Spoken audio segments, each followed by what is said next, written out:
Hello Sushmita. Hi వాణి. నువ్వు నాకు meditation ఎప్పుడు నేర్పిస్తావు? నువ్వు ఎప్పుడు నేర్చుకున్నావు అనుకుంటున్నావు? You are welcome. రేపటి నుంచే స్టార్ట్ చేద్దాం. Why can't today? ఇప్పుడు కాకపోతే ఇంకెప్పుడు? సో ఇక్కడ నా ఫ్రెండే కాదండి, ఎవరమైనా కూడా ప్రతి ఒక్క పని కూడా ఏమనుకుంటాం, నెక్స్ట్ డేకి పోస్ట్ పోన్ చేస్తాం, లేదా నెక్స్ట్ మంత్, నెక్స్ట్ ఇయర్. చాలా మంది నెక్స్ట్ ఇయర్ జనవరి 1 నుంచి నేర్చుకుంటాం మెడిటేషన్. సో ఏ హ్యాబిట్ అయినా సరే మనం చేంజ్ అవుదాం అనుకున్నప్పుడు, అంటే వన్ హ్యాబిట్ నుంచి ఇంకొక హ్యాబిట్కి కాదు, ఒక దాని నుంచి ఇంకో దానికి షిఫ్ట్ అవుతున్నప్పుడు, obviously when you take the decision, అంటే మీరు దానికి స్విచ్ అయినప్పుడు ఏమవుతుంది, చెయ్యాలి అనుకోవడమే కాదు, దానిలోకి యాక్టివ్గా పార్టిసిపేట్ చేసినప్పుడు, అప్పుడు ఆ యాక్షన్లోకి మీరు దిగిపోయినప్పుడు మీ కాన్షియస్ షిఫ్ట్ అవుతుంది. That is the first moment. అక్కడ పాత ప్యాటర్న్స్ అన్నీ కూడా రిమూవ్ అయిపోయి కొత్త దానిలో మనం ఎంటర్ అయిపోతాం. సో అది తెలియక మనము చాలా మందిని దాన్ని పోస్ట్ పోన్ చేస్తూ ఉంటాం. ఆ పోస్ట్ పోన్మెంట్ అనేది ఎంత స్ట్రాంగ్గా ఉంటుందంటే కొత్త దానిలోకి మనల్ని వెళ్ళనీయకుండా చేస్తాం.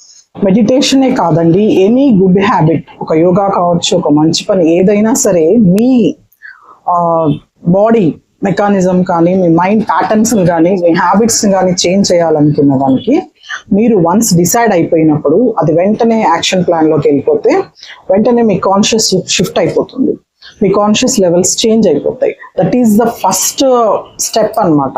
First step to change everything, change your subconscious mind, change the biological patterns. మన బాడీలో ఉన్న బయాలజీ మొత్తం చేంజ్ అయిపోతుంది, మన మైండ్లో ఉన్న ట్యూనింగ్ అంతా కూడా చేంజ్ అయిపోతుంది. సో ఫస్ట్ స్టెప్ అనేది మనము తీసుకున్నప్పుడు ఆటోమేటిక్గా ద యూనివర్స్ విల్ హెల్ప్. అంటే ఇంకొక 10 స్టెప్స్ యూనివర్స్ హెల్ప్ చేస్తుంది. ఇక్కడ కీ ఎక్కడ ఉందంటే మన దగ్గరే ఉంది. ప్రతి దాని చాయిస్ అనేది మనకే ఇవ్వబడింది ఇక్కడ యూనివర్స్లో. సరే, ఆ చాయిస్ అనేది ఇంపార్టెంట్. అక్కడ మీరు ఆ చాయిస్ వైజ్గా తీసుకొని ముందుకెళ్ళినప్పుడు యూనివర్స్ విల్ హెల్ప్ యూ అనమాట. సో టోటల్ కాన్షియస్ లెవెల్స్ అన్నీ కూడా చేంజ్ అయిపోతాయి ఆ ఒక్క స్టెప్ మీరు ముందుకేయడం వల్ల. సో ఏది కూడా రేపు అనేది పోస్ట్ పోన్ చేయకుండా, టుమారో అనేది పోస్ట్ పోన్ చేయకుండా ఇప్పుడు ఈ మూమెంట్లోనే మనం చెయ్యాలి. Because the present moment is the our moment అనమాట. This is the reality. Present moment అనేది రియాలిటీ అనమాట. Okay, now you got it కదా, మీకు అర్థమైంది కదా ఇప్పుడు ఎందుకు ఇప్పుడే చేయాలనేది? యా, నాకు అర్థమైంది. దీని వెనుక ఇంత సైంటిఫిక్ రీజన్ ఉందని నాకు ఎన్ని రోజులు తెలీదు. We will start from today onwards. Okay, then best of luck. Start from today. Thank you. Hope you all follow this in your lives. Thank you. Please share and subscribe. Viva Meditation Vibes. Bye bye.